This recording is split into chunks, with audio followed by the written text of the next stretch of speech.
keseimbangan, yaitu menurut besar kecilnya tagihan para kreditur. Kalau kekayaan debitur cukup untuk membayar utang kepada semua kreditur, ini tidak masalah. Siapa kreditur yang mau mengambil lunasan lebih dulu? Yang jadi masalah, debitur punya utang kepada lebih dari satu kreditur, lalu debiturnya tidak bisa bayar, lalu kaya disita, kekayaan itu, hasil penjualan itu tidak cukup untuk membayari semua tagihan para kreditur. Bagaimana solusinya?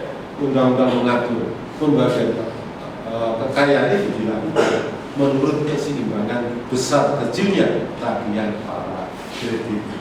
Jadi dibagi, semuanya mendapatkan pembayaran, tetapi secara proporsional besar kecilnya tagihan para kreditur. Nah, ketentuan pasal 1132 menganut asas yang namanya asas paritas kreditorum, asas persamaan kedudukan kreditur. Jadi kata-kata apa tadi? Jaminan bersama-sama bagi semua kreditur. Jadi jaminannya diberikan kepada semua kreditur. Lahir karena undang-undang, tidak boleh diperjanjikan, bahkan tidak dapat diperjanjikan. Dan kedudukan kreditur sama. Artinya kedudukan kreditur sama itu artinya tidak ada kreditur yang berhak menuntut pelunasan lebih dulu. Tidak ada kreditur yang kedudukannya lebih tinggi daripada kreditur yang lain.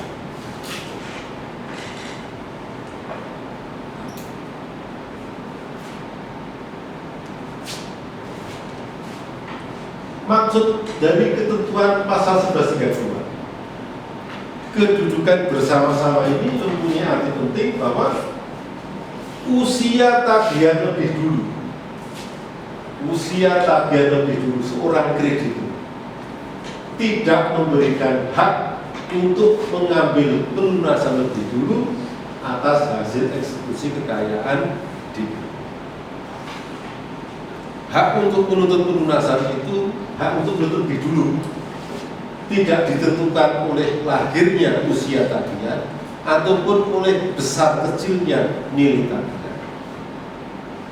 Contoh tadi ya, debitur punya utang kepada 4 orang kreditur. Misalkan debitur utang pada A dibuat bulan Januari tahun 2017. Utang lagi pada B dibuat Januari 2018. Utang lagi pada C bulan Januari 2019, lalu utang lagi kepada D juga dibuat bulan Januari 2020. Jadi dia sudah punya perhitungan kalau utang itu setiap awal tahun, tiap bulan Januari utang, tapi nggak pernah dibayar. Singkat cerita, seorang debitur mempunyai utang kepada 4 orang kreditur yang usia tagihannya beda. A tahun 2017, B 2018, C 2019, D 2020. Kalau logika orang berpikir, logika umum, karena A tagihannya lahir lebih dulu, mestinya A harus dibayar lebih dulu. B tagihannya itu lahir tahun 2018, urutan kedua, ya mestinya dibayar oleh nomor yang kedua. Tapi undang-undang tidak. Dalam pasal 1132 mengatakan kedudukan para kreditur sama. Hak mengambil pelunasan lebih dulu tidak timbul karena lahirnya usia tagihan lebih dulu, ataupun karena besar kecilnya tagihan, tidak ditentukan ini, tetapi faktor lain nanti, faktor lain yang menyebabkan suatu tagihan mempunyai kedudukan yang lebih tinggi. Para kreditur yang mempunyai kedudukan yang sama dengan kreditur yang lain disebut sebagai kreditur konkuren. Tagihan-tagihan tagihannya dinamakan tagihan konkuren, krediturnya juga disebut sebagai kreditur konkuren. Tagihan konkuren itu tagihan yang kedudukannya sama dengan tagihan-tagihan yang lain, tidak memiliki hak untuk mengambil pelunasan lebih dulu. Kreditur konkuren itu kredit yang kedudukannya sama dengan kreditur yang lain, tidak memiliki hak lebih tinggi atau hak mengambil pelunasan lebih dulu dibandingkan kreditur yang lain. Ini pasal 1132 menganut asas hukum yang namanya asas paritas kreditorum, tulisannya paritas kreditorium. Isinya apa? Memberikan hak jaminan kepada semua kreditur. Setiap ada hubungan kreditur dan debitur, lahir jaminan umum ini. Pasal 1131 dan 1132.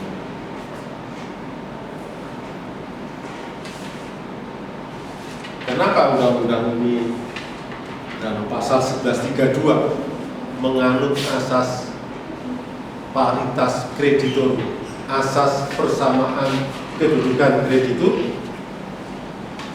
Kita lihat bahwa ketentuan dalam buku 3 yang mengatur tentang hukum perikatan, buku 3 yang mengatur tentang hukum perikatan, hubungan perikatan ini hanya melahirkan yang namanya hak perorangan. Hukum perikatan itu melahirkan hak perorangan, hak untuk menuntut prestasi dari orang lain. Hak perorangan tidak mengenal peringkat. Hak perorangan tidak mengenal peringkat. Beda dengan hak kebendaan. Kalau buku 2 itu mengatur tentang benda dan hak kebendaan. Hak kebendaan ini mengenal peringkat. Hak kebendaan yang lahir lebih dulu mempunyai kedudukan yang lebih tinggi dari hak kebendaan yang lahir kemudian. Tetapi hak perorangan tidak mengenal peringkat. Jadi tagihan kreditur tadi, walaupun kreditur tagihannya lahir lebih dulu, tidak didahulukan dibandingkan kreditur yang usia tagihannya lahir. Salah satu perbedaan antara hak perorangan dan hak kebendaan. Hak perorangan tidak mengenal peringkat, hak kebendaan mengenal peringkat. Nah, ini rumusnya ini. Bagaimana melakukan pembayaran kepada kreditur ketika hasil penjualan kekayaan debitur tidak cukup untuk membayari tagihannya kepada semua kreditur? Kita bisa buat rumus, kita pinjam bahasa matematika, kita pakai rumus. Rumusnya bisa X per Y kali Z. X per Y kali Z. X itu adalah tagihan, Y adalah jumlah tagihan, Z itu kekayaan hasil eksekusi, kekayaan di. Berapa yang kita bayar kepada kreditur A? Jumlah besarnya tagihan A dibagi seluruh total tagihan dikalikan kekayaan hasil eksekusi. Hasil eksekusi kekayaan di. Itulah cara melakukan pembayaran kepada para kreditur. Sampai di sini sudah kita yang kedua. Terima kasih. Assalamualaikum warahmatullahi wabarakatuh.